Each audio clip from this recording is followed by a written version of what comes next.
دوای دانوستانی ناڕاستەوخۆ لە نێوان شاندەکانی بزوتنەوەی خۆراگری ئیسلامی حەماس و قەوارەی داگیرکەری زایۆنی و وڵاتانی نێوەنگیر لە شەرم شێخ بەرەبەیانی پێنجشەممە ڕێکەوتنێک سەبارەت بە قۆناغی یەکەمی پلانی دۆناڵد ترەمپ سەرۆکی ویلایەتە گرتووەکانی ئەمریکا بۆ ئاگربەست لە کەرتی غەزا ڕاگەیەنرا.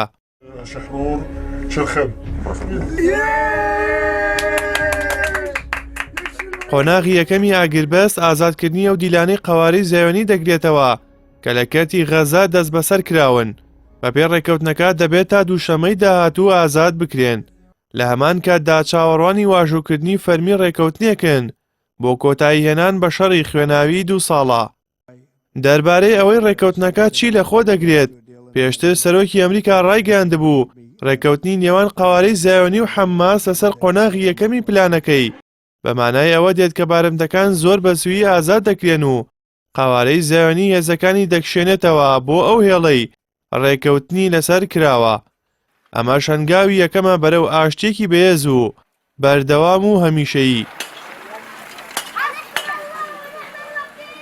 بە وتەی سەرکردەیەکی بزوتنەوەی حەماس کە لە ئاژانسی فرانس پرێسەوە وەرگیراوە بزوتنەوەکە بە یەکجار 20 دیلی زیندوی زایۆنی ئازاد دەکات لە بەرامبەر ئازادکردنی زیاتر لە 2000 دەستگیرکراوی فەڵەستینی لای قەوارەی زایۆنی کە 250 کەسیان سزای هەتاهەتاییان بەسەردا سەپێنراوە و 1700 کەسیش لە دوای دەستپێکردنی شەڕ لە 2 ساڵ لەمەوە بەرەوە دەستگیر کراون.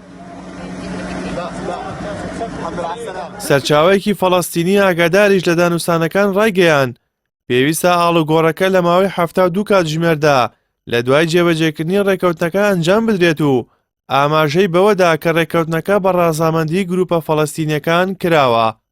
هەمان سەرچاوە ئەوەشی ڕاگەیاندووە بەپێی ڕێکەوتنەکە پێویستە ڕۆژانە بەلایانی کەمەوە 400 بار هەڵگر هاوکاری مرۆیی بچێتە ناو کەرتی غەزەوە.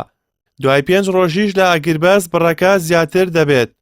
بە گوێرەی هەمان سەرچاوە لە ڕێکەوتنەکەدا ئاماژە بۆ گەڕانەوەی ئاوارەکانی باشووری کەرتی غەزا بۆ شاری غەزا ناوەندی کەرتی غەزە و باکووری کەرتی غەزا دەست بەجێ لەگەڵ جێبەجێکردنیدا هاتووە.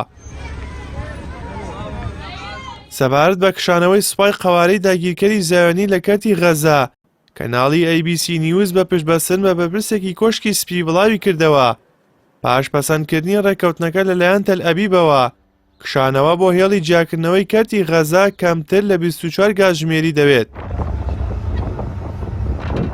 سەبارەت بە زیندانیە کوژراوەکانی قەوارەی زایۆنی بەرپرسێکی باڵا بە ڕۆژنامەی نیویۆرک تایمزی ڕاگەیاندووە ڕووفاتی نزیکەی 28 دەستگیرکراو بە قۆناغ دەگەڕێنرێتەوە چونکە دیاریکردنی شوێنی هەندێکیان کاتێکی زیاتری دەوێت.